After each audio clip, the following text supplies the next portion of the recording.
Hi, everybody. It's the Freddy the Rabbit Show. One last time. This could be the last time. I don't know.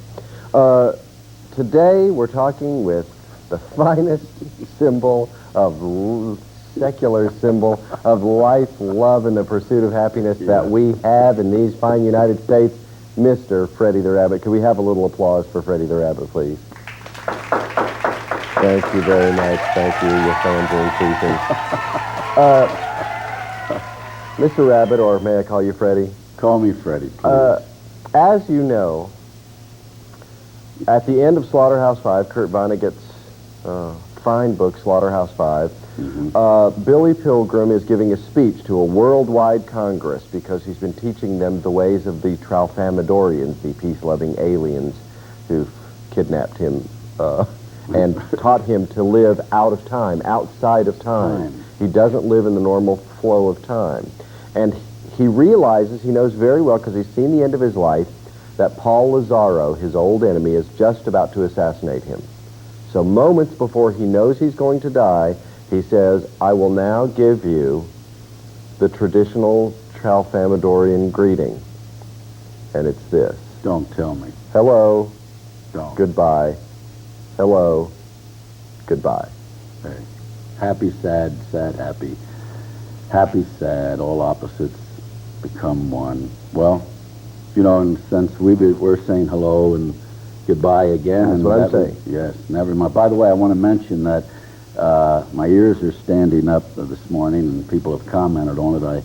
I took my first Viagra pill this morning. Well, I'm at the age where I can do that and get away with it. Younger guys, you know, you can't do that sort of thing yet. But hello, goodbye. In fact, with that comment, it is goodbye on University Cable.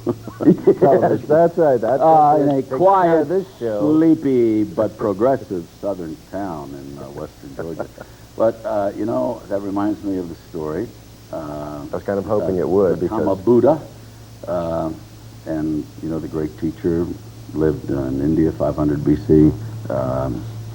What is now Nepal is where actually he was born. And someone came to the Buddha and said,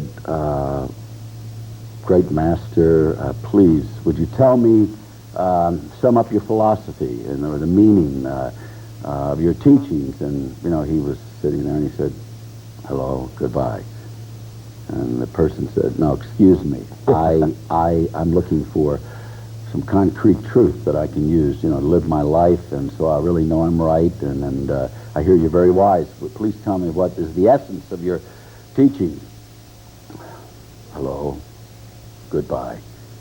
This guy, of course, like a lot of people who don't get the truth in the size of a brick, you know, started getting angry and said, look, I'm serious. I want to know the essence of your teaching. This is irritating me. Hello, goodbye. And the guy got really mad and basically shouted some profanity and walked off into the distance. And the Buddha said, hello, goodbye. The essence of life, every moment. Hello, goodbye. Now, well, I want to deal with this. I want to deal with you, brother. Mr. Rabbit wants to deal with you. This is the last filming of our show together, the Phil and Freddy the Rabbit Show. And I have, it's true, I have learned to care about you. I feel love in my heart for you. We have been a good team. We have. I just got to say this. I'm a talker. I sometimes talk too much. You are so secure, this is my impression, and somehow at peace with yourself that you can sit and listen to me babble. And then I get lost. I don't know where I am, like some rabbits often do. And then I look at you, and you've said in the past, well, Fred, what I really hear you saying is, and I go, whew. Now, what that means is we've been a really good team. A lot of interaction. I actually have learned things. I don't know if they have, sitting out there by the thousands in their homes. I have too. So I want to thank you. We've talked about a lot of stuff. We started, and if I remember, that was your idea. About voices, listening to that voice that calls us out of that small, constricted world that compels us to open up and be creative, and that's been the story of, for sure, part of your life. It's actually, I'll confess, it's been part of the story of my life, hearing a voice that called me to be more human, to be more open, even though I was terrified at times. Remember, what were some of the other things? Well, I mean, when we started talking about these voices, you know, this is certainly what happens in the creative process for any artist. It might not be like a verbal voice, but you're sort of taken over by the spirit of something else that moves through you to create a great painting or not great just the ego poem. That's right. So it isn't necessarily the calling of a verbal voice all the time. Right. Often it's the spirit of something moving through you to make you do what you ought to be doing. And I think if you pay attention to it. I think I'm right on this. It's not something you can easily explain to someone else. If someone says, "Well, why are you doing this?" Well, it's something simply beyond, say, the voice of reason or logic. It's not irrational necessarily, but it's something that calls us, and we can't sum it up with words. So we have to live it. It's not something that can just be thought. Does that make sense? Yes, I like the concept of being beyond reason. We have to supra reason. We have to live it out. I remember. Let's see. We talked about the pathology of perfection. Something out of my early religious training that said I should be perfect, and I ended up just being uncreatively neurotic rather than creatively neurotic. Now, avoiding that effort to be perfect that shuts us down and narrows us down. I think most of the time we've been talking about opening up to others, to the world, to opening up to the reality within us, which may be as vast as the universe itself. I think. Yeah, and it isn't just to me, or with what some of the things that I've gotten out of a lot of these shows. It's not just opening up, but it's following the things that you discover once you hear those voices or once you open up. One of the things that you said that meant a lot to me is the concept of the possible trap of any job, place, institution, friendship, anything. Remember, when the Buddha's son was born, instead of rejoicing, he said, well, there's another chain I'll have to break. Oh, boy. Isn't that heartbreaking and amazing thing to say? Any relationship you forge, any institution you invest yourself in, any situation you love and want to be a part of is an attachment. Always remember, hello, goodbye. Hello, goodbye.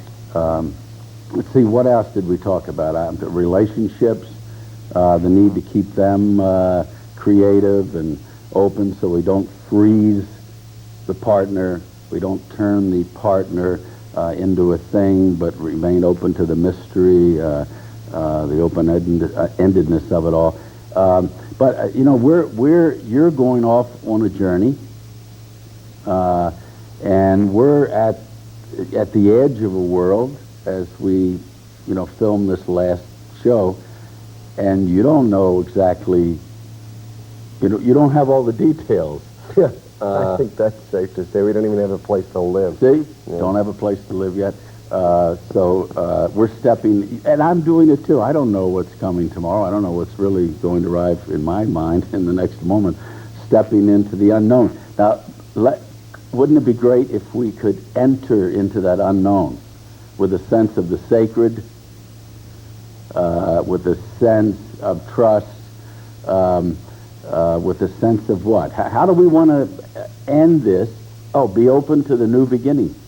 Yeah, that's right. One of the things that you just said is that I'm going off to do the thing that I'm doing, which of course is entirely perspective-based. I don't feel I'm going off. I feel I'm going toward. I feel I'm going. All right.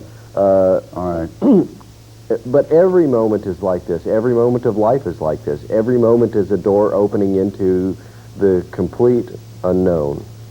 The complete unknown. Yeah. Now that's something that's We terrifying. have the illusion that we know what's going to come up next. Yes. And that's why we like safe institutions, safe relationships, safe everything. Yes. Because it gives us the illusion that we understand what's coming next. Have you but seen the fact is, we don't understand what's Have you coming seen next. The Truman Show? Truman Show. That moment at the end of And when opening that he door. realizes, he's been realizing for some time, he's in a show, he's the true man. Henry Setter gave me that. He said, Fred, he's the true man. I went, wow, he's the true man. And he's the person who is real. The others are all actors, and he wants to get out of this stage set into, quote unquote, this real world. And he's at the edge of this world. And Christoph, the director of the whole show, says, hey, you don't want to do that. It's safe here. It's safe here, Truman. And he, you know how movies are now. He stands there, and I thought, oh, no, they're going to end it where he says, I ain't leaving.